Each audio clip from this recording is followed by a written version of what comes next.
بسم اللہ الرحمن الرحیم رب اشرح لی صدری ویسر لی امری واحلل عقدۃ من لسانی یفقہوا قولی رضیت باللہ ربا وبالاسلام دینا وبمحمد صلی اللہ علیہ وسلم نبیا ورسولا اللہ اکبر اللہ اکبر اللہ اکبر لبیک لبیک لبیک یا رسول اللہ صلی اللہ علیہ وسلم الحمدللہ رب العالمین والصلاة والسلام علی خاتم النبیین سید الرسل وخاتم المعصومین وعلى آلہ واصحابہ اجمعین اما بعد فاعوذ باللہ من الشیطان الرجیم بسم اللہ الرحمن الرحیم وممن خلقنا امہ یہدون بالحق وبہ یعدلون صدق اللہ العظیم وصدق رسولہ النبی الکریم الامین ان اللہ وملائکتہ یصلون علی النبی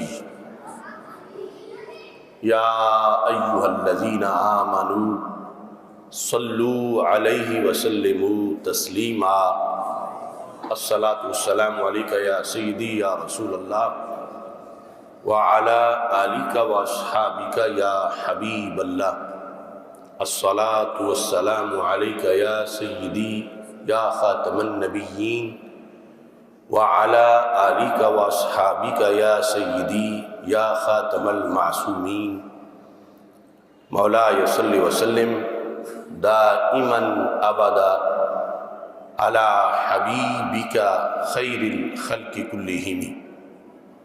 اللہ تبارک و تعالی جل جلالہ وعم نوالہ واتم برہانہ وعظم شانہ وجل ذکرہ وعز اسمہ کی حمد و ثنا اور حضور سرور کائنات مفخر موجودات زینت بزم کائنات دستگیر جہاں غم گسار زماں سید سربراں حامی بے کساں قائد المرسلین خاتم النبیین احمد مجتبیٰ جناب محمد مصطفیٰ صلی اللہ علیہ وآلہ وصحابہ وبارک وسلم کے دربار گوہربار میں ہدیہ درود و سلام عرض کرنے کے بعد السلام علیکم ورحمۃ اللہ وبرکاتہ۔ رب ذوالجلال کے فضل اور توفیق سے کراچی کی سرزمین پر مرکزی جامع مسجد میمن اور دارالعلوم میمن کی طرف سے آج کی اس علمی نشست کا اہتمام کیا جا رہا ہے، جس کی صدارت حضرت صاحبزادہ مفتی محمد اکرام المصطفیٰ اعظمی صاحب زیدہ شرفہ فرما رہے ہیں۔ عظیم محقق ڈاکٹر محمد عمران شامی صاحب، مفتی سید رئیس شاہ صاحب اور بالخصوص استاد العلماء محقق اہل سنت مفتی محمد شاہد بندیالوی صاحب، تحریک صراط مستقیم سندھ کے امیر مفتی محمد بشیر القادری صاحب، تحریک صراط مستقیم کراچی کے امیر مولانا محمد عثمان جلالی صاحب، صاحبزادہ مولانا محمد بلال فاروقی صاحب، کثیر تعداد میں شیوخ الحدیث مدرسین ارباب فکر و دانش اور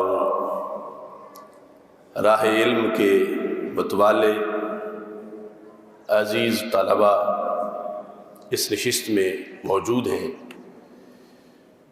میری دعا ہے خالق کائنات جل جلالہ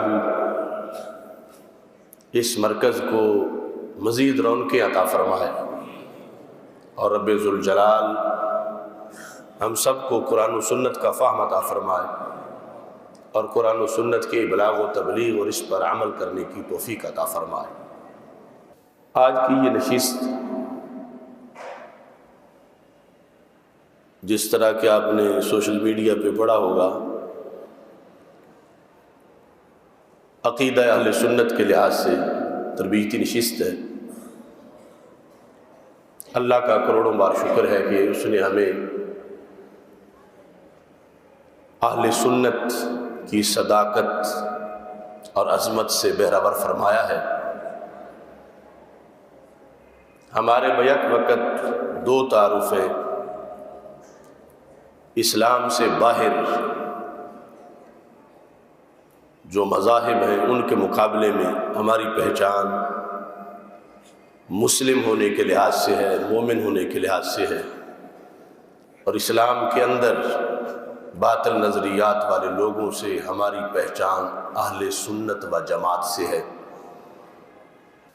اہل سنت کہلوانا دور صحابہ رضی اللہ تعالی عنہم سے ہی ضروری سمجھا گیا، یہاں تک کہ دور تابعین میں تعلیم و تعلم کے لیے اس شرط کو نافذ کر دیا گیا، اور پھر ہمارے سارے اکابر ساری صدیوں میں اسی ٹائٹل کے تحت زندہ رہے، اسی کو معیار نجات سمجھا، اور اسی کے معتقدات اور نظریات کے محافظ قرار پائے۔ قرآن مجید قرآن رشید میں ہمارا نام لفظ عدل سے موجود ہے، کیونکہ اعتقادی عدالت صرف اہل سنت میں ہے۔ ایک ہے فعل کی عدالت اور فعل کا ظلم، قول کا ظلم، ایک ہے عقیدے کا ظلم۔ آپ سارے جانتے ہیں ظلم یہ ہے وضع الشیء فی غیر محلہ، جو کسی کا مقام نہ ہو اسے اس مقام پہ رکھنا یہ ظلم ہے، اور جو جس کا مقام ہو اسے ویسے سمجھنا اور رکھنا یہ عدل ہے۔ تو معتقدات کی دنیا میں صرف اہل سنت اصحاب عدل ہے، توحید یوں مانتے ہیں جیسے اللہ کی توحید ماننی چاہیے، ظلم نہیں کرتے کہ اس کی طرف جسم کی نسبت کریں، اس کی طرف معاذ اللہ کسی عیب کی نسبت کریں۔ رسالت کے عقیدے کا عدل بھی اہل سنت میں ہے۔ یہ لمبی باتیں ہیں کہ باقی نے کہاں کا کیا ظلم کیا۔ اہل بیت اطہار رضی اللہ تعالی عنہم کے بارے میں عقیدے کا عدل بھی اہل سنت میں ہے۔ صحابہ کرام رضی اللہ تعالی عنہم کے بارے میں بھی اعتقادی عدل سنی ہی کر سکتا ہے۔ باقی کہیں ایک ظلم، کہیں 10 ظلم، کہیں 20 ظلم، کہیں ظلم ہی ظلم۔ اللہ فرماتا ہے وَمِمَّنْ خَلَقْنَا أُمَّةً يَهْدُونَ بِالْحَقِّ وَبِهِ يَعْدِلُونَ، ہم نے جنہیں پیدا کیا ان میں سے ایک جماعت ایسی ہے جو حق کی ہدایت کرتے ہیں اور اس میں عدل کے تقاضے پورے کرتے ہیں۔ وہ عدل کے تقاضے پورے کرنے والی جماعت شروع سے آج تک اور قیامت تک کے لیے اہل سنت و جماعت ہے۔ اس کا تذکرہ اس وقت بھی ہوا، الکامل میں ہے، کہ جب سید الشہداء سیدنا امام حسین رضی اللہ تعالی عنہ کربلا کے میدان میں تھے، تو آپ نے ارشاد فرمایا ان رسول اللہ صلی اللہ علیہ وسلم قال لی ولأخی انتما سیدا شباب اہل الجنہ وقرۃ عین اہل السنہ۔ فرمایا مجھے اور میرے بھائی جان امام حسن رضی اللہ تعالی عنہما، ہم دونوں کو رسول پاک صلی اللہ علیہ وسلم نے فرمایا کہ تم دونوں کی بڑی دو شانیں ہیں، ایک یہ کہ تم دونوں جنتی جوانوں کے سردار ہو، اور دوسری یہ کہ تم دونوں اہل سنت کی آنکھوں کی ٹھنڈک ہو۔ آج کچھ لوگوں کو گھبراہٹ ہوتی ہے اس لفظ سے بھی، کچھ کہتے ہیں ہمیں وحشت طاری ہوتی ہے، کچھ اس کو فرقہ واریت کہتے ہیں۔ تو اہل سنت ہونا فرقہ واریت نہیں۔ اگر کسی کو اس کے استاد کو لقب دے دیں، اس کے پیر اسے کوئی لقب دے دے، وہ سب کو بتاتا پھرتا مجھے میرے استاد انہوں نے یہ لقب دیا، تو حق پرستوں کو اہل سنت کا لقب زبان رسالت نے دیا، اور گواہ حضرت امام حسین رضی اللہ تعالیٰ عنہ، اور فرمایا کہ تم دونوں اہل سنت کی آنکھوں کی ٹھنڈک ہو، قرۃ عین اہل السنہ۔ تو یہ وہ مقدس ترکیب ہے جو کائنات میں سب سے پہلے ہمارے آقا صلی اللہ علیہ وسلم کے مقدس زبان سے نکلی، اور حضرت امام حسین رضی اللہ تعالیٰ عنہ نے جیسے کربلا میں دیگر احقاق حق کیا، ایسے ہی اہل سنت کے لفظ کے ابلاغ میں بھی آپ نے اہل حق کا اظہار کر دیا۔ اور یہ کوئی کروڑوں بار دعویٰ کرتا پھرے کہ ہم محب حسین ہیں، ہم محب اہل بیت ہیں، دیکھنا تو یہ ہے کہ رسول پاک صلی اللہ علیہ وسلم نے یہ ڈگری کس کو دی ہے اور یہ سند کس کو دی ہے۔ اللہ کا شکر ہے کہ ہم اہل سنت کو محب حسین، محب حسن، محب اہل بیت رضی اللہ تعالی عنہم کا سرٹیفکیٹ زبان رسالت سے ملا ہے۔ کوئی ہزار کوشش کر لے یہ چھین نہیں سکتا، بشرطے کہ ہم اہل سنت رہیں۔ اس کے بعد جب تابعین کا زمانہ تھا تو پھر تعلیم و تعلم میں بھی اس شرط کو نافذ کیا گیا۔ صحیح مسلم شریف کے شروع کے اندر یہ امام مسلم نے اس کو لکھا ہے کہ پہلے تو جب کوئی کہتا تھا باب ہے باب بیان ان الاسناد من الدین، کہتے ہیں کہ اتنا شوق تھا قرآن و سنت پڑھنے کا لوگوں میں، عن محمد بن سیرین قال ان هذا العلم دین فانظروا عمن تاخذون دینکم، کہ یہ علم دین ہے، یہ پرائیویٹ چیز نہیں، علم خود دین ہے۔ تو پڑھتے وقت یہ دیکھو کسی بے دین سے نہ پڑھو، چونکہ جس سے پڑھنا اس کے بڑے اثرات مرتب ہوتے ہیں۔ اور یہاں انہوں نے جا کر عن ابن سیرین، یہ بڑی قابل غور بات ہے، آج یہ قصہ قرینہ بن چکا ہے۔ عن ابن سیرین قال لم یکونوا یسألون عن الاسناد، پہلے لوگ سند پوچھتے ہی نہیں تھے۔ جب کوئی کہتا تھا قال رسول اللہ صلی اللہ علیہ وسلم، تو آگے فوراً لوگ لکھنا شروع کر دیتے تھے شوق سے کہ ہمارے رسول صلی اللہ علیہ وسلم کا فرمان آ گیا، ذہنوں میں بٹھانا شروع کر دیتے تھے۔ اسناد نہیں پوچھتے تھے کہ یہ تم جو کہہ رہے ہو تم نے کس سے سنا، تم تو صحابی نہیں ہو۔ لم یکونوا یسألون عن الاسناد فلما وقعت الفتنہ، ابن سیرین کہتے ہیں جب فتنہ واقع ہو گیا تو پالیسی بدل گئی۔ یہ فتنہ کب واقع ہوا کہ ابھی دور تابعین ہے،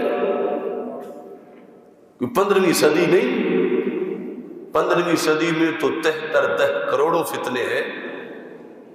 اس وقت سب سے پہلا فتنہ رفض کا تھا۔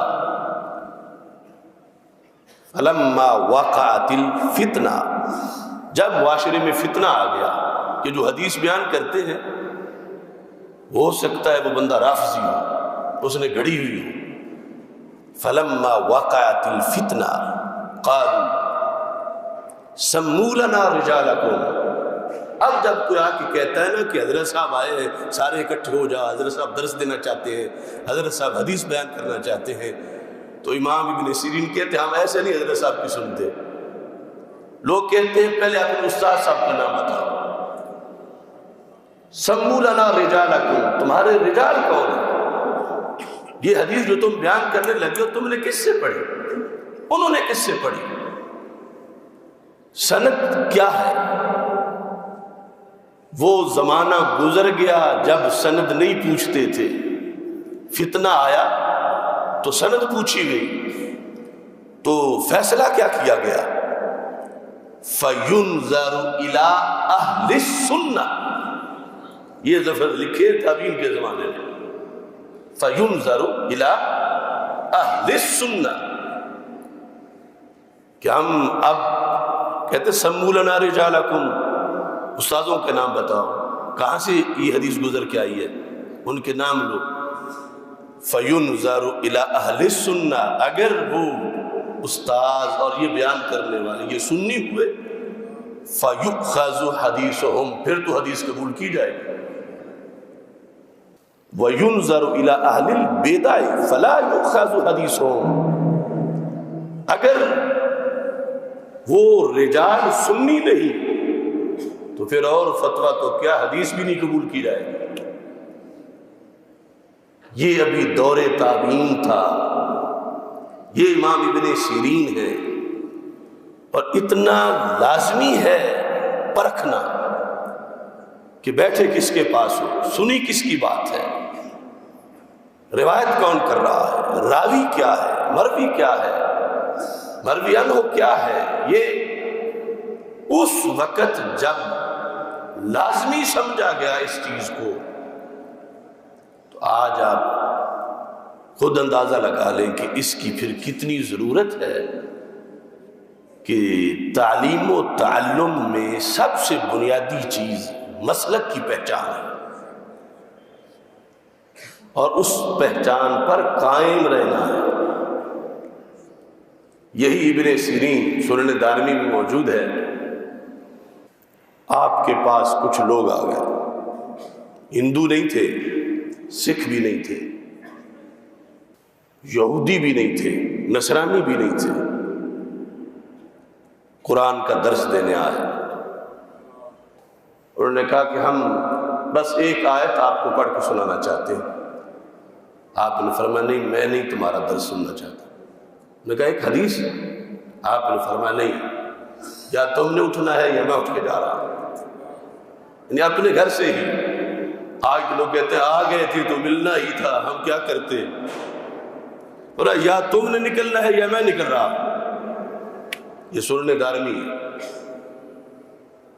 وہ ڈھیٹ ہو کے پھر باہر نکل گئے، تو پاس جو مریدین بیٹھے تھے، اب امام ابن سیرین پاس بیٹھے ہوئے،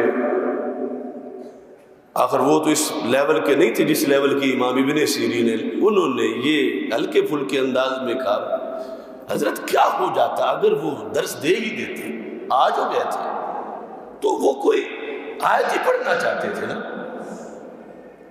تو آپ نے فرمایا کہ مجھے ڈر تھا کہ کہیں ان کی کوئی غلط تعویل مجھ پہ اثر نہ کر جائے، اس بات سے میں نے حفاظت ایمان کے لیے ان کو یہاں سے نکال دیا۔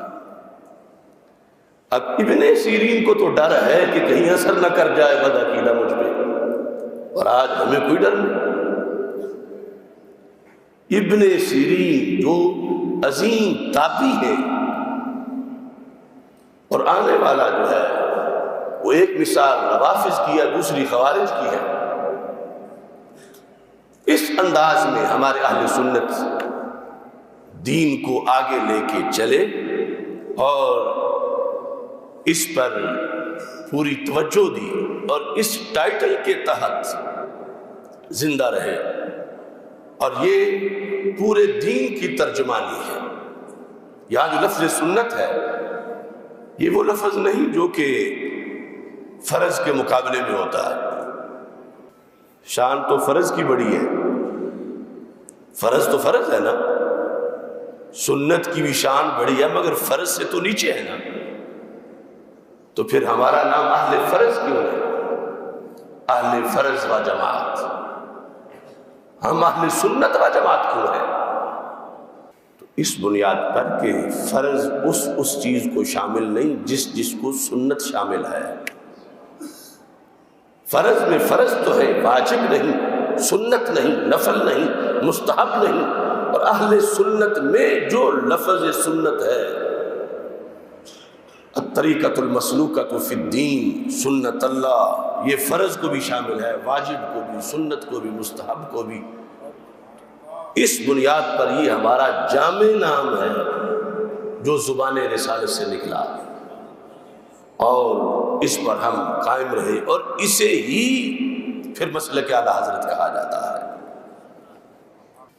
اس واسطے حضرت خواجہ عبید اللہ احرار جو سید الطائفہ ہیں، بہت بڑے بزرگ ہیں، یعنی اتنے بڑے بزرگ کہ حضرت مجدد الفسانی رحمۃ اللہ علیہ اپنے مکتوبات شریف میں ان کو بطور حجت اور دلیل کے ذکر کرتے ہیں کہ یہ حضرت خواجہ عبید اللہ نے فرمایا۔ آج تو پل پلے پن کو تصوف کہا جانے لگا۔ تصوف میں بھی اس چیز کو ہمیشہ پیش نظر رکھا گیا کہ اعتقاد پر کوئی کمپرومائز نہیں۔ ہاں، آتے وقت کو جیسا بھی آ گیا جائے گا تو پھر سنی بن کے ہی جائے گا۔ تو حضرت خواجہ عبید اللہ احرار رحمہ اللہ تعالی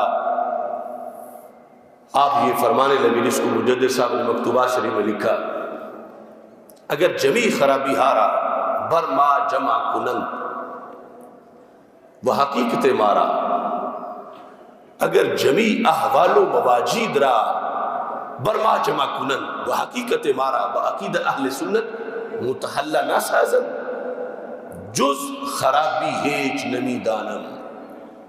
فرمایا کہ اگر میری تعریفیں کرنے والے میری کرامتیں بیان کریں، میرے سلوک میں مراتب بیان کریں، میرے درجات بیان کریں، میرے غوث کتب ابدال ہونا بیان کریں، مگر اس سب کچھ میں میرا سنی ہونا بیان نہ کریں، جز خرابی ہے جنمی دانن، میں سمجھوں گا کہ سوائے خرابی کے کچھ نہیں ہوا۔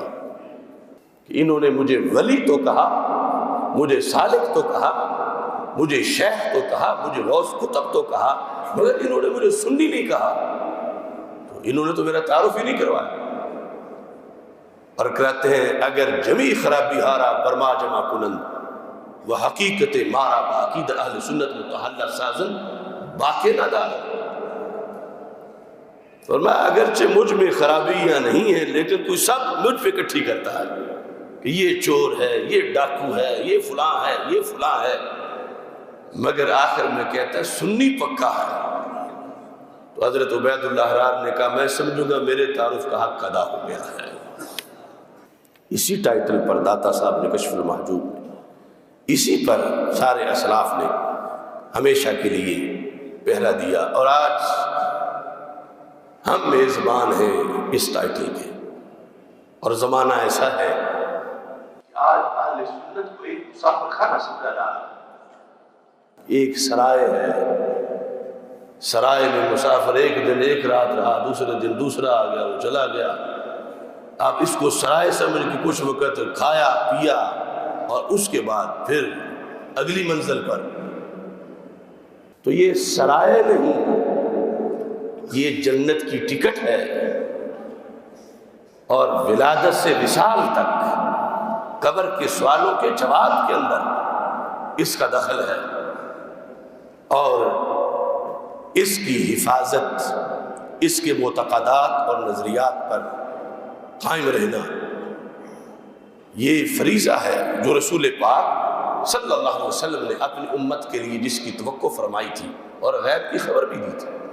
سند صحیح سے یہ ثابت ہے کہ ہمارے آقا صلی اللہ علیہ وسلم نے مستقبل کی خبر دیتے ہوئے یہ ارشاد فرمایا، جو 10,000 سے زائد احادیث ختم نبوت کے خطبات ہیں ان میں سے ایک یہ بھی ہے، فرمایا یحمل هذا العلم من كل خلف عدوله ينفون عنه تحریف الغالین وانتحال المبتلین وتأویل الجاہلین۔ فرمایا کہ یہ جو میرا علم ہے صحابہ، ہر دور میں اس کے وارث موجود ہوں گے۔ امریکہ کروڑوں کوششیں کر لے، اس کے پاس وہ سورسز ہی نہیں کہ دین مصطفیٰ صلی اللہ علیہ وسلم کے متوالوں کا رستہ بند کر سکے۔ یحمل ھذا العلم من کل خلف، ہر نئی جنریشن میں 25 سال کے بعد جنریشن بدل جاتی ہے، ہر نئی جنریشن میں میرے وارث ہوں گے، کوئی روک نہیں سکتا، ہر نئی جنریشن میں حامل ہوں گے من کل خلف عدولہ، اور شرط لگائی پھر وہی عقیدے کی، یہ نہیں کہ ہر نئی جنریشن میں دین کے عالم ہوں گے، صرف آتی ہوگی، نحو آتی ہوگی، معقولات آتے ہوں گے، ترجمہ کر لیں گے، تفسیر کر لیں گے، نہیں، عدولہ، عالم ہونے کے ساتھ عادل بھی ہوں گے۔ عالم کی دو قسمیں ہیں، اگر بد عقیدہ ہو تو وہ ظالم ہے، صحیح عقیدہ ہو تو پھر عادل ہے۔ تو رسول پاک صلی اللہ علیہ وسلم نے اپنی وراثت مطلقاً عالم کو نہیں دی، یحمل ھذا العلم من کل خلف عدولہ، ہر نئی جنریشن میں جو پڑھنے کے ساتھ ساتھ سنی بھی ہوں گے، اعتقادی عدل جن میں ہوگا، وہ میرے وارث ہوں گے۔ اور انہیں وراثت دیکھ کے پھر رسول پاک صلی اللہ علیہ وسلم نے ان کی ڈیوٹی بھی بتائی۔ وارث کا لقب لینا یہ کافی نہیں، نبھانا بھی بڑا ضروری ہے۔ اور یہ ہمارے عزیز طلباء جو بیٹھے ہیں، ہم سب کے لیے روزانہ اس حدیث پر ہمیں توجہ کرنی چاہیے۔ پڑھ لینا صرف کافی نہیں کہ پڑھا اور چپ سرکار بن کے بیٹھ گئے، پڑھا جب صداؤں کا قحط پڑ رہا ہو آگے بولے ہی نہیں، پھر تو الٹا جرم بن جائے گا۔ پڑھنے کے بعد کیا کریں گے؟ 3 کام کریں گے، ینفون عنہ تحریف الغالین وانتحال المبتلین وتعبیر الجاہلین۔ یہ شہادت گاہ الفت میں قدم رکھنا ہے۔ لوگ آسان سمجھتے ہیں مسلمان ہونا، محض مسلمان ہونا بڑا مشکل ہے، عالم دین ہونا تو کتنا مشکل ہوگا۔ فرمایا پہلا کام اس کا یہ ہے، ینفون عنہ تحریف الغالین، وہ ہر جنریشن میں میرے دین کے دشمن، ان کا ایک ٹولہ غالی لوگوں کا ہوگا، غالی لوگ دین میں تحریف کریں گے، اور میرا وارث تماشا نہیں دیکھے گا بیٹھ کے، وہ اس تحریف کا بدلہ لے گا۔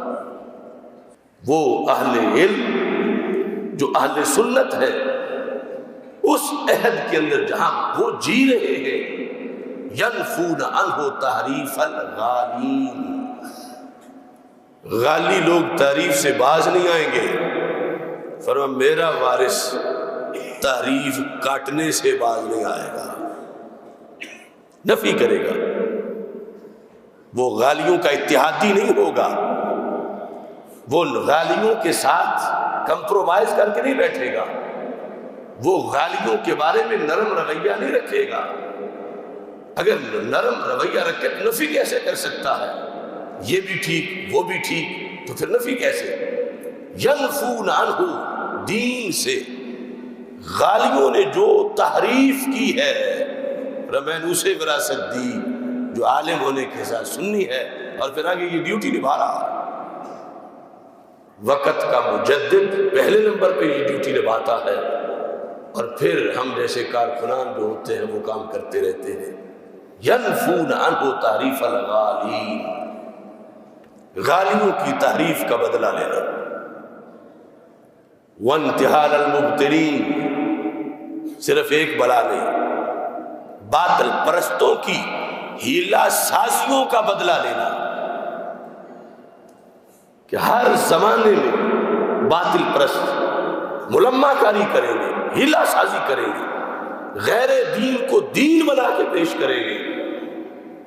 تو سرکار صلی اللہ علیہ وسلم فرماتے ہیں میرا دین بانج نہیں ہے، ہر زمانے میں لوگ پیدا ہوں گے، اگر ادھر شیطانی لشکر ہیلا سازی کریں گے تو میرے متوالے بھی۔ یہ ہے عشق رسول صلی اللہ علیہ وسلم، عشق کے شعبے بڑے ہیں، اور اس میں بھی ہمیں اپنا ذہن ذرا کھلا کرنا چاہیے۔ حضرت امام حسن بصری رضی اللہ تعالی عنہ، آپ کے کچھ شاگردوں نے جب صرف و نحو پڑھنا شروع کی، آپ جانتے ہیں کہ امام حسن بصری تصوف کے بہت بڑے امام ہیں، مولا علی رضی اللہ تعالیٰ عنہ کے شاگرد ہیں، اور میری جو علمی سند ہے بغداد شریف کی، وہ حضرت حسن بصری رضی اللہ تعالیٰ عنہ سے مولا علی رضی اللہ تعالیٰ تک جاتی ہے۔ تو حضرت حسن بصری چونکہ وظائف اور اوراد اور ان چیزوں میں بہت ٹائم دیتے تھے، تو جب آپ کے ہی مریدوں نے دربا دربا دربو دربت یہ گردانے پکانا اور دربا زید العمران اور یہ نہ ہو، تو کچھ لوگوں نے شکایت کی کہ حضرت یہ کیا ہو گیا آپ کے مریدوں کو، انہیں کو یہ کیا ضرورت کیا ہے ان چیزوں کی، یہ خشک علم پڑھنے شروع کر دیے انہوں نے۔ تو حضرت حسن بصری رضی اللہ تعالی عنہ نے پورے درس نظامی کو عشق رسول صلی اللہ علیہ وسلم کا ایک نغمہ بنا دیا، ایک جملہ بول کر، احسن یتعلمون لغت النبی صلی اللہ علیہ وسلم، میرے مریدوں نے بڑا اچھا کام کیا، وہ یہ صرف و نحو پڑھ کے اپنے نبی کی بولی سیکھ رہے ہیں۔ تو یہ بھی تو عشق ہے، عشق رسول صلی اللہ علیہ وسلم، جس کی توقع کی سرکار نے کہ اگرچہ اجمی ہوں گے پڑھ جائیں گے، اور پڑھ کے پھر ڈٹ جائیں گے اور دین پہ پہرا دیں گے، اور دوسرا شعبہ جو ہے اس میں ینفون عنہ تعریف الغالین وانتحال المبتلین، تیسرا وتأویل الجاہلین، جاہلوں کی تعویل کا بھی مقابلہ کریں گے۔ ہر معاشرے میں ہمیں ایسے لوگوں کا سامنا ہے، ایک ہوتے ہیں اوور کلیور، زیادہ ہوشیار، لبرل، یہ وہ غالی لوگ ہیں۔ انتحال المبتلین یہ علماء سوء ہے، تعویل الجاہلی یہ تصوف کے نام پر دھوکہ دینے والے ہیں۔ حقیقی تصوف تو کیا چاندنی ہے، کیا شان ہے، لیکن آج دین کے خلاف بغاوتیں کر کے بیٹھے ہیں اور نام اس کا طریقت رکھ لیتے ہیں، نام تصوف رکھ لیتے ہیں۔ جو بندہ یہ کہتا میرا رب سے آج رات رابطہ ہوا، رب نے مجھے یہ کام کرنے کے لیے کہہ دیا، حلال و حرام کے مسئلے میں علماء نے لکھا، ابن حجر نے لکھا، یہی تو دعویٰ نبوت ہے۔ اگرچہ نہ کہے کہ میں نبی ہوں، لیکن جو یہ یہاں گلی گلی ایسی سرکاریں بیٹھی ہوئی ہیں معذرت۔ اب یہ تین بڑے فتنے ہر زمانے میں ان کا سامنا اہل حق کو کرنا پڑنا تھا۔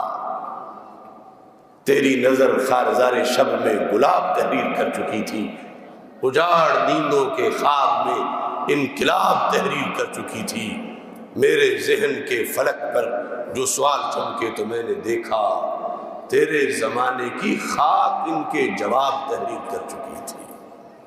ہمارے آقا صلی اللہ علیہ وسلم حالات دیکھ رہے تھے، ڈیوٹی بھی لگا رہے تھے۔ اب یہ سعادت ہے کہ کون اس لسٹ میں شامل ہوتا ہے، کون اس رستے پہ نکلتا ہے۔ یہ ایسا رستہ ہے اگر نیت صاف ہے، منزل پہنچے بغیر ہی منزل مل جاتی ہے۔ من جاءہ الموت وہو یطلب العلم لیحیی بہ الاسلام بینہ وبین النبیین درجۃ واحدہ فی الجنہ، کہ جو گھر سے نکلا اسے درد ہے کہ معاشرے میں کیوں رفض ہے، کیوں خروج ہے، کیوں بے حیائی ہے، کیوں فحاشی ہے، کیوں قادیانیت ہے، معاشرے کے اندر یہودیت نصرانیت کیوں ہے۔ میں دین پڑھوں تاکہ میں لوگوں کو بتاؤں، یہ درد لے کے اپنے گھر سے نکل پڑا۔ یہ نہیں تھا کہ مجھے کوئی اچھی سیٹ مل جائے، میں کوئی وقت کا خطیب اعظم بن جاؤں، میری کوئی اچھی تنخواہ لگ جائے، یہ نیت نہیں تھی۔ کیوں نکلا؟ لیحیی بہ الاسلام، کہ میں پڑھوں، کہ میں اسلام کو زندہ کروں۔ معاشرے میں تو اندھیرا چھا رہا ہے۔ میرے آقا صلی اللہ علیہ وسلم فرماتے ہیں اگر پڑھ کے ہزاروں کو سیدھا کر لے اگر پڑھ کے ہزاروں کتابیں لکھ لے، اگر پڑھ کے ہزاروں خطبے دے لے، اگر پڑھ کے وہ ہزاروں لوگوں کو شاگرد بنا لے، وہ تو بڑی کامیابی بات کی ہے۔ پڑھ رہا تھا کہ موت آ گئی، لیکن چونکہ نیت صاف تھی، قیامت کے دن اس میں اور انبیاء علیہ السلام میں صرف ایک درجے کا فرق باقی رہے گا۔ بینہ و بین النبیین درجۃ واحدہ فی الجنہ۔ تو عزیز طلبہ، آپ جس منزل کے لیے نکلے ہیں یہ چھوٹی نہیں، غافل نہ ہو خودی سے، کر اپنی پاسبانی، شاید کسی حرم کا ہے تو بھی آستانہ۔ اور آگے یہ چیزیں ذہن میں رکھو کہ پڑھ کے کرنا کیا ہے۔ اب ایک شخص ٹریننگ لے اور ساری زندگی جہاد ہی نہ کرے، ٹریننگ لے اور کفر دندناتا پھرے، وہ تلوار ہی نہیں چلاتا، وہ تیر ہی نہیں پکڑتا۔ تو یہ پڑھنے کا عمل ہے آگے ساری عمر بدی کے خلاف لڑنے کے لیے۔ ینفون عنہ تعریف الغالین وانتحال المبتلین وتأویل الجاہلین۔ اور یہ تقریریں کر لینا یوں آسان ہے، لیکن نبھانا بڑا مشکل ہے۔ ان تینوں شعبوں میں تعریف غالین کا رد کر کے دیکھو، انتحال مبتلین کا رد کر کے دیکھو، تاویل جاہلین کا رد کر کے دیکھو، تمہارے رستے بند ہو جائیں گے، تمہاری گلی بند ہو جائے گی، تمہارا ناطقہ بند ہو جائے گا۔ زمانے میں پھیلے ہوئے ہیں کچھ غالیوں کے حامی، غالیوں کے شاگرد، غالیوں کے مرید۔ جب تم ان غالیوں کا رد کرو گے تو غالی کا مرید کیا تمہیں دعا دے گا؟ غالی کا مرید تجھے گالی دے گا، گولی مارے گا۔ جب تم باطل پرستوں کا رد کرو گے تو وہ کیا تجھ سے جفا ڈالے گا آ کے؟ وہ منتظر رہے گا کہیں ملے تو میں اس کو گولی ماروں، اس نے تمہارا چھوڑے ہی کچھ نہیں۔ جب تم جاہلوں کی تعویل کا رد کرو گے تو کیا وہ تمہیں عرس کے سٹیجوں پہ بلائیں گے؟ جو نفس الامر میں جاہل ہے اور آتا جاتا کچھ نہیں، لیکن کہتے یہ ہے جو ہماری زبان سے نکلے وہ معتبر سمجھا جائے، وہی دین سمجھا جائے، اسی پہ لوگ چلے، اسی پہ مفتی چلے۔ تو یہ ذمہ داری ہے، دنیا عارضی ہے، لیکن اسے نبھانا، اس سے ہے وراثت، نبوی وراثت پھر ہے۔ اور اگر پڑھ کے پھر چپ بیٹھنا ہے، یا چپ نہیں بیٹھنا بلکہ کسی کا اعلی کار بن جانا ہے، تو پھر گونگا شیطان ہے چپ ہونے میں، اور دوسری طرف آگ کی لگام ہے۔ فضیلت بڑی ہے کہ جنت کے دروازے پر جو پہنچے گا، جلدی ہوگی سامنے جنت سے، اب صبر کیسے کروں، لیکن عالم دین رک جائے گا، پوچھا جائے گا آگے جنت ہے، یہاں تو کوئی ٹھہرتا نہیں، فوراً داخل ہوتا، تم یہاں کھڑے ہو۔ جنہیں میں نے تخصص کرایا تھا وہ تو ابھی آئے نہیں، جنہیں میں نے جمعہ پڑھایا تھا وہ تو ابھی آئے نہیں، جنہیں میں جماعتیں کراتا تھا وہ تو ابھی آئے نہیں۔ یہ پروٹوکول تب ہوگا جب آج اس سلسلہ میں قربانی دیں گے۔ ہر چیز قربانی مانگتی ہے، جھوٹے فلسفے بھی قربانی مانگتے ہیں۔ ہم تو سچے فلسفے پر ہیں، سچے دین پر ہیں، الہامی دین پر ہیں، الہامی عقیدے پر ہیں۔ تو یہ مشکل وقت پر آ کر پہچان ہوتی ہے۔ نظریہ کو سچا سمجھ کے ساتھ کون تھا، اور نظریے کو مفادات کے لیے کس نے اپنایا ہوا تھا۔ میں چند باتیں بس کڑوی کہ آپ طلباء ہیں، علماء تو بہتر جانتے ہیں، میں طلباء سے خطاب کر رہا ہوں۔ یہ جس صورتحال سے آج ہم گزر رہے ہیں، میں حیران ہوں کچھ لوگوں کے دین پر۔ بڑے بڑے مفتیان کرام ہیں، بڑے بڑے شیخ الحدیث ہیں، اندھیرے میں مجھے آ کے ملتے ہیں اور کہتے ہیں کہ آپ حق پر ہو، 100% حق پر ہو، مگر ہمارا نام نہ لینا کہ ہم نے آپ کو یہ کہا کہ ہمارا فون بھی ریکارڈ کوئی نہ کرے، ہمارا پتہ نہ چلے۔ حق پر مان کے بھی پھر کیا مصیبت ہے کہ سامنے نہیں آتے، سامنے آئیں گے تو پھر باغیوں کی شاگرد نذرانہ نہیں دیں گے، باغیوں کے مرید نہیں بلائیں گے۔ یہ ہے نا کہ گالیاں ملیں گی تو پتہ چلا کہ اس شیخ الحدیث کا اپنا تقدس حضرت صدیق اکبر رضی اللہ تعالیٰ عنہ کے تقدس سے زیادہ ہے کہ سیدنا صدیق اکبر رضی اللہ تعالیٰ عنہ کے تقدس میں پہرا دے تو گالیاں ملتی ہیں، گالیاں نہ ملے اس کو انہیں ملتی رہے۔ اس بنیاد پر ہمیں ذہن میں یہ چیز رکھنی چاہیے کہ ہم اصل ہیں اس کائنات میں۔ ہم یہ نہیں کہ وزن پورا کرنے کے لیے اٹھا کے کبھی ہمیں خوارج کے پلڑے میں رکھ لو کہ سعودی عرب سے وفد آیا ہے لہذا اب شیعہ تو ملیں گے نہیں، ان کا بٹھا لو ساتھ پورا کر لو، ایران سے آیا ہے تو دیوبندی تو پورے ملیں گے نہیں، ان کو ساتھ رکھو۔ ہم حقیقت ہے کائنات، کیوں اپنے آپ کو در بدر ٹھوکریں کھانے کے لیے پیش کیا جا رہا ہے؟ جھوٹے فرقوں والے انہیں احساس دلاؤ کہ تم جھوٹے ہو۔ حضرت عبداللہ بن عمر رضی اللہ تعالیٰ عنہ بیٹھے ہوئے تھے، ایک نصرانی گزرا، الاذکار میں موجود ہے، اس نے سلام کہا، آپ نے جواب دیا۔ جب وہ تھوڑا سا آگے چلا گیا تو کسی نے پیچھے سے آ کے کہا کہ حضرت یہ تو نصرانی تھا، اور آپ نے، میں آ رہا تھا پیچھے، آپ نے اس کے سلام کا جواب دیا، یہ تو نصرانی تھا۔ آپ اٹھ کے اس کے پیچھے دوڑ پڑے، کیا کہتے ہیں؟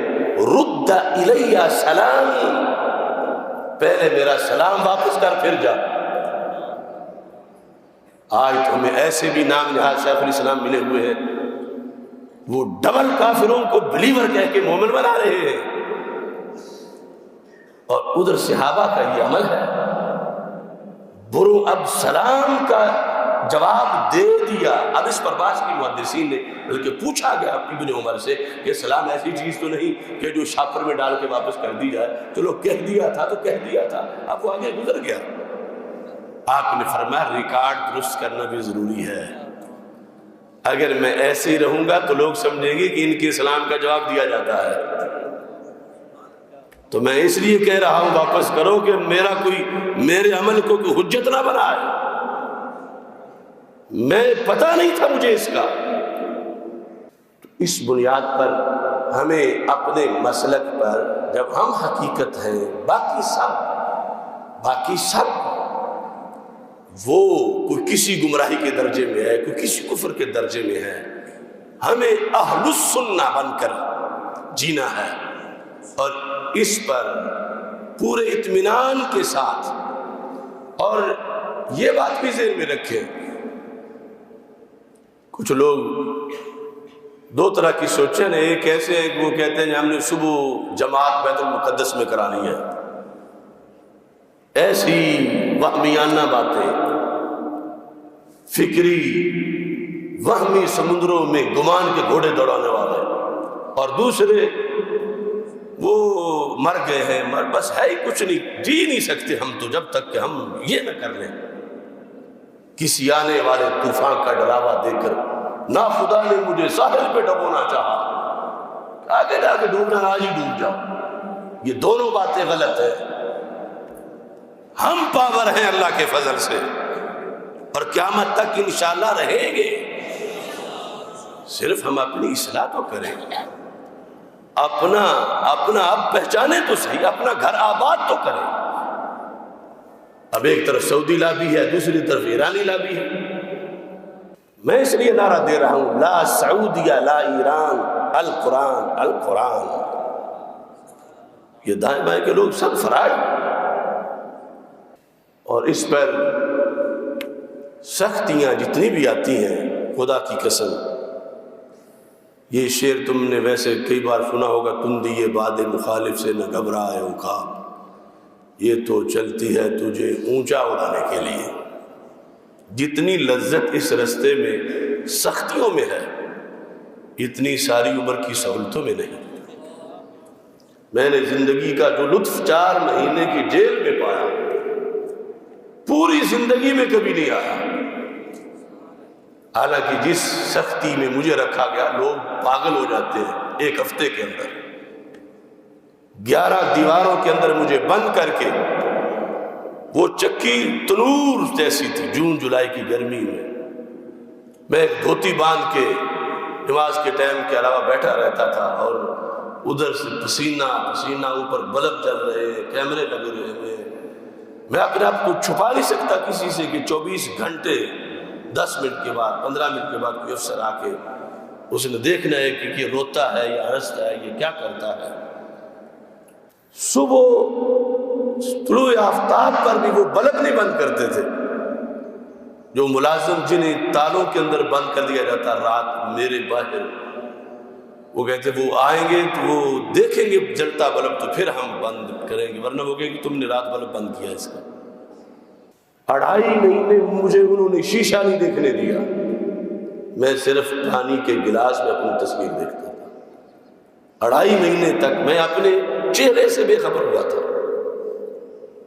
اور اس 15ویں صدی میں نے وہ پتھر کے زمانے کے دن دیکھے کہ چھری تو چھری کیا، کوئی معمولی چیز بھی اگر کہیں کوئی فروٹ آیا ہے گرمے جیسا تو اسے دانتوں سے کاٹ کے ہی کھانا ہے، چھری سے چیر نہیں سکتے۔ اور 2.5 مہینے کے بعد انہوں نے مجھے لکڑی کی چھوٹی سی ایک چھری دی، لیکن وہ جب بھی انہوں نے میرا انٹرویو کیا تو میں جو ذہن میں تھا سچ تھا، میں نے کہا میں نے سچ کہا، میں سچ پر ہوں اور اس پر میں انشاءاللہ قائم رہوں گا۔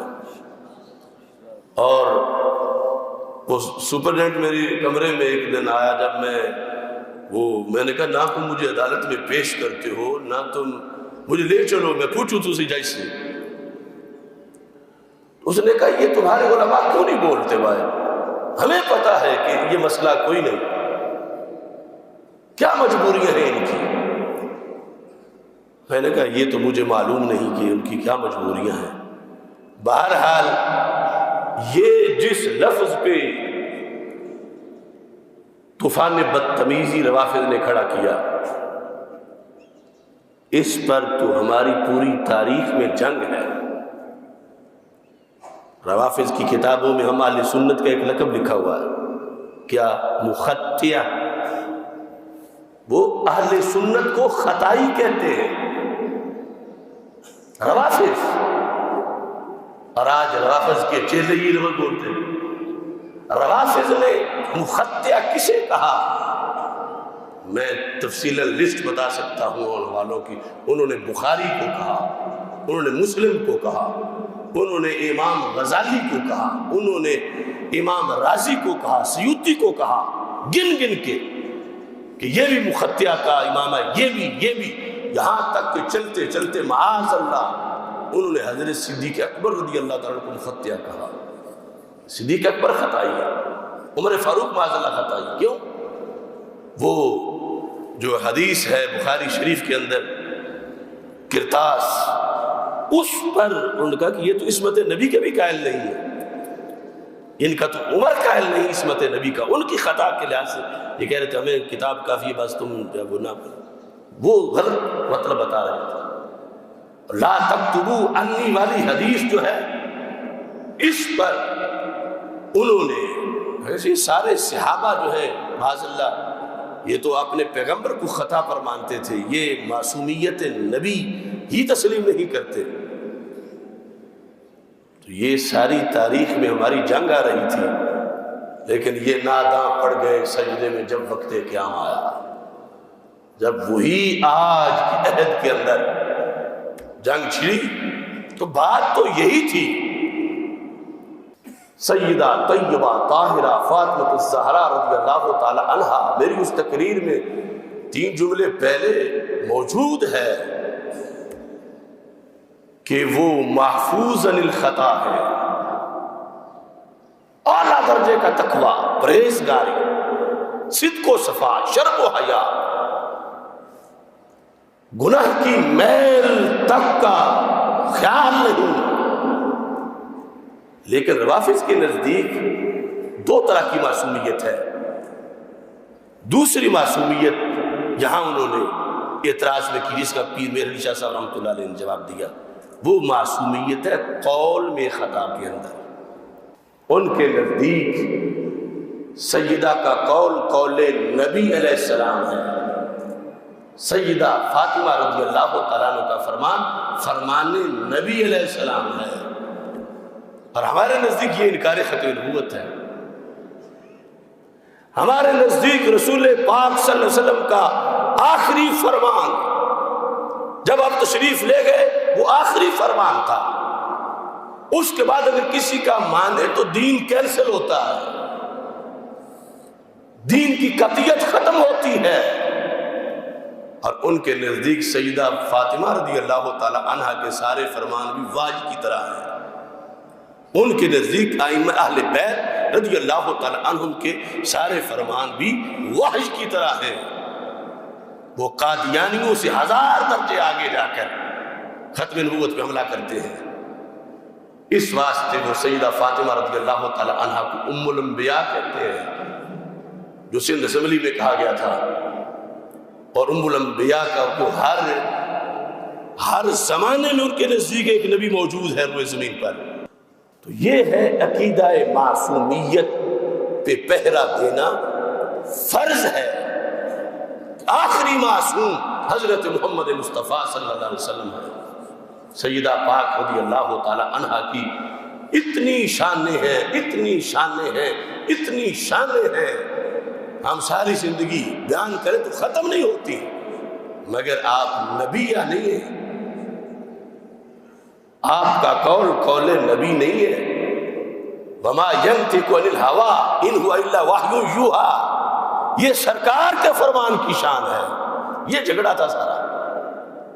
کہ روافض نے جو اعتراض پیر میر علی شاہ صاحب رحمۃ اللہ علیہ نے لکھا، وہ کہتے ہیں ان کی تو قطعیت ہے، وہ معصومہ ہے، ان کی زبان سے تو دوسری بات نکل ہی نہیں سکتی، کیونکہ ان کا قول قول پیغمبر ہے. ان کا مانگنا ہی اس بات کی دلیل ہے کہ وہ اب آگے دوسری بات نہیں ہو سکتی. تو یہ ایسی صورتحال میں جب پورا دین داؤ پہ لگا، پورا دین 14 صدیوں کا، تو کچھ لوگوں نے پسپائی اختیار کی. یہ ہماری کوئی بہادری نہیں. میں سمجھتا ہوں کہ حضرت حافظ الحدیث پیر سید محمد جلال الدین شاہ صاحب نقشبندی قادری قدس سر العزیز، جو کہ بریلی شریف سے فیض پا کر تشریف لائے، بکی شریف میں انہوں نے جامعہ محمدیہ نوریہ رضویہ بکی شریف قائم کیا. بندہ ناچیز ان کے ہاتھ پہ بیعت ہے، وہاں پڑھا. علامہ امام العلماء علامہ عطا بندیالوی رحمۃ اللہ علیہ جیسے اساتذہ، ان کا فیض ہے. اپنا کچھ بھی نہیں کہ اس زمانے میں اذان دے رہے ہیں، جس کے نتیجے میں اگرچہ بظاہر سب کچھ بند ہے، لوگوں کا ایک اکاؤنٹ بند ہو جائے، دارالعلوم بند، میرا جامعہ جلالیہ کا اکاؤنٹ بند، میرا مرکز صراط مستقیم کا اکاؤنٹ بند، میرے اپنا اکاؤنٹ بند. آج نہیں، غازی صاحب کی تحریک کے زمانے سے.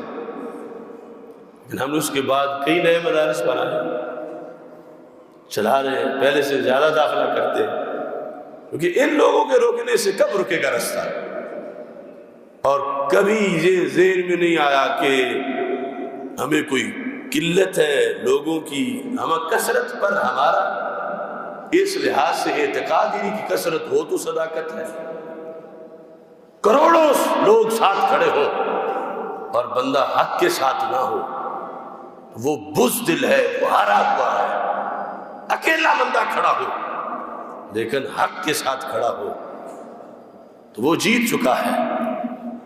حضرت عبداللہ بن زبیر رضی اللہ تعالی عنہ حجاج بن یوسف کے مظالم کے خلاف لڑ رہے تھے. البدایہ والنہایہ میں تفصیل لکھا ہے، لڑتے لڑتے بالآخر سب کچھ ختم ہو گیا. ساتھی شہید ہو گئے، کچھ ساتھی بدل گئے، منحرف ہو گئے. البدایہ میں کہ ان کے کچھ بیٹے بھی حجاج کے ساتھ مل گئے، ابن زبیر کے بیٹے مشکل میں ساتھ کھڑے رہنا بڑا مشکل ہوتا ہے۔ تو حضرت اسماء بنت ابی بکر رضی اللہ تعالی عنہ، جو سیدنا صدیق اکبر رضی اللہ تعالی عنہ کی بڑی صاحبزادی ہیں، حضرت عبداللہ بن زبیر کی امی ہیں، ابھی اس وقت تک زندہ تھی۔ وہ ہجرت کی رات جو کھانا لے کر گئی تھی 74 ہجری میں۔ اب آنکھیں نظر کچھ نہیں آتا تھا۔ ابن زبیر قریب آ کے بیٹھے، پوچھا امی اب بتاؤ میں کیا کروں؟ بڑے مشکل حالات ہو گئے، ساتھ کوئی نہیں رہا، سارے ساتھی شہید ہو گئے، اپنے بیگانے ہو گئے، حالات اتنے خراب ہیں، میرا محاصرہ ہے، اب میں کیا کروں؟ حجاج کی فوجیں کعبے کے ارد گرد مکہ مکرمہ میں میرے ناطقہ بند کر دیا انہوں نے، تو میں کیا اس سے کمپرومائز کر لوں؟ تو آپ نے حضرت اسماء بنت ابی بکر نے جواب دیا جو ہم سب کے لیے ایک سبق ہے عظیمت کا۔ آپ نے فرمایا میرے بیٹے تم یہ بتاؤ کہ یہ جو حجاج کے خلاف تم نے علم بلند کیا تھا، اس کے خلاف کس وجہ سے کیا تھا؟ کئی وجوہات ہو سکتی ہیں کہ تمہارے مرید بہت تھے اور تمہیں بڑا تھا کہ میرے پاس پاور بڑی ہے، میں حجاج سے لڑ لوں۔ مریدوں کی کثرت کی وجہ سے لڑے تھے، تمہارے پاس اسلحہ زیادہ تھا اس لیے لڑے تھے، یا تم حق کی وجہ سے لڑے تھے؟ آپ نے فرمایا امی میں تو حق کے لیے لڑا تھا۔ تو حضرت اسماء نے کہا بیٹا حق تو اب بھی تمہارے ساتھ ہی ہے، نہ حق شہید ہوا ہے، نہ حق حجاج بن یوسف کے ساتھ ملا ہے۔ تم حق کے لیے اٹھے تو جس قوت کی وجہ سے تم اٹھے تھے وہ تو اب بھی تمہارے پاس ہے، پوچھنے کی کیا ضرورت ہے کہ اب میں کیا کروں؟ حق پر رہو، ڈٹ کے رہو، اسی حق پر شہید ہو جاؤ، اگر یہ سوچو بھی نہیں کہ باطل کے ساتھ تم کمپرومائز کرو، کیونکہ تمہارا کوئی نقصان نہیں ہوا، اگر تم میں اور حق میں فرق آ جاتا تو پھر نقصان تھا۔ حق نے تجھے نہیں چھوڑا، تم نے حق کو نہیں چھوڑا۔ تو اس بنیاد پر یہ ذہن میں رکھ کر لوگ چھوڑ جائیں، مدارس چھوڑ جائیں، تنظیمیں چھوڑ جائیں، پیر چھوڑ جائیں، مرید چھوڑ جائیں، جو کچھ بھی چھوڑتا ہے چھوڑ جائے، لیکن شرط یہ ہے کہ بندہ حق نہ چھوڑے، حق کے ساتھ رہے، تو پھر وہ کامیاب ہی کامیاب ہے۔ یہ عزیز طلبہ کے لیے میرا مختصر سا پیغام تھا، اسے ذہن میں رکھنا ہے۔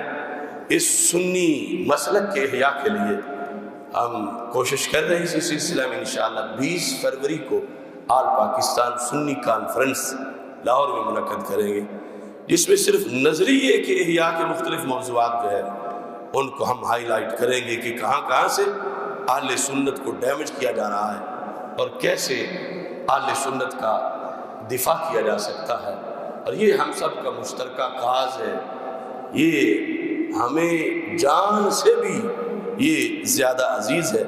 اس سلسلہ میں یہ تحریری طور پر بھی اعلامیہ تحفظ عقائد اہل سنت کا یہاں موجود ہے، یہ احباب تقسیم کر دیں گے، اس کو اچھی طرح مطالعہ کر کے اس پر جمعہ بھی پڑھائیں، آگے اس کو نافذ کریں۔ قادیانیت کا رد فرض ہے ہر وقت، مگر یہ یاد رکھیں رفض کا حملہ ختم نبوت پر اس سے کہیں پرانا ہے، جس پر کتابیں سینکڑوں لکھی گئی ہیں اور وہ ہر گلی میں بیٹھے ہوئے ہیں۔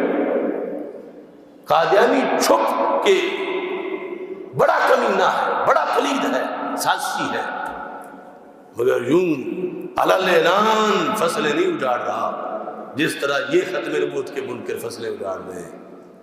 اس واسطے تاجدار ختم نبوت صلی اللہ علیہ وسلم زندہ باد کے نعرے کے ساتھ تاجدار ختم معصومیت زندہ باد کا نعرہ بھی عام کرو، ایسے ہی جیسے تاجدار ختم نبوت یا تحفظ عقیدہ ختم نبوت کورسز کرواتے ہو، تحفظ عقیدہ ختم معصومیت کورسز بھی کرواؤ اور واضح کرو کہ اس طرح کیسے ختم نبوت پہ حملہ کیا جا رہا ہے۔